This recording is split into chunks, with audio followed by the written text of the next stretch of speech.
زلزلے، وبائیں اور خوفناک نشانیاں، یہ سب کچھ یسوع نے لوقا 21:11 میں پیشگوئی کی تھی۔ کیا آپ نے کبھی سوچا ہے کہ یہ الفاظ آج کے دور میں کتنے حقیقت پسندانہ ہیں؟ مختلف جگہوں پر زلزلے آتے ہیں، زمین ہلتی ہے، اور ہم دیکھتے ہیں کہ قحط اور وبائیں انسانی زندگی کو متاثر کر رہی ہیں۔ یہ صرف قدرتی مظاہر نہیں، بلکہ یہ ہماری توجہ دلانے کے لیے نشانیاں ہیں۔ یسوع نے ہمیں خبردار کیا کہ ان حالات میں خوف محسوس کرنا فطری ہے، مگر ہمیں ان کا سامنا ایمان کے ساتھ کرنا چاہیے۔ یہ وقت ہے کہ ہم اپنی زندگیوں کا جائزہ لیں اور ان نشانیوں سے سبق سیکھیں۔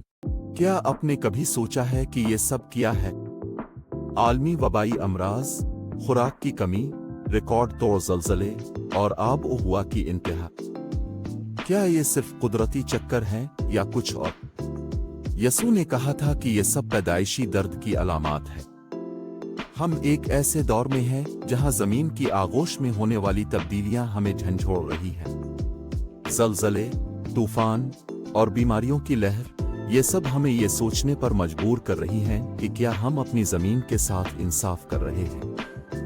خوراک کی کمی کا مسئلہ، جو لاکھوں لوگوں کو متاثر کر رہا ہے، کیا یہ ہماری بے حسی کا نتیجہ ہے؟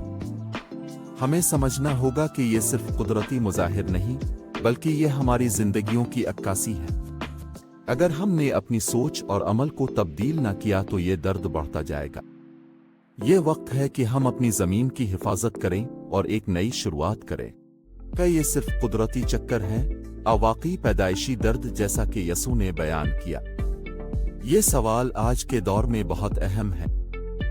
جب ہم دنیا میں ہونے والے واقعات پر نظر ڈالتے ہیں تو ہمیں محسوس ہوتا ہے کہ پیشین گوئیاں حقیقت میں پوری ہو رہی ہیں۔ زلزلے، طوفان اور دیگر قدرتی آفات، کیا یہ سب صرف اتفاق ہے؟ یہ ایک نشانی ہے کہ ہمیں جاگنے کی ضرورت ہے۔ ہمیں خوفزدہ ہونے کی ضرورت نہیں، بلکہ تیار رہنے کی ضرورت ہے۔ یہ وقت ہے کہ ہم اپنی روحانی حالت کا جائزہ لیں اور اپنے ارد گرد کی دنیا کو سمجھیں۔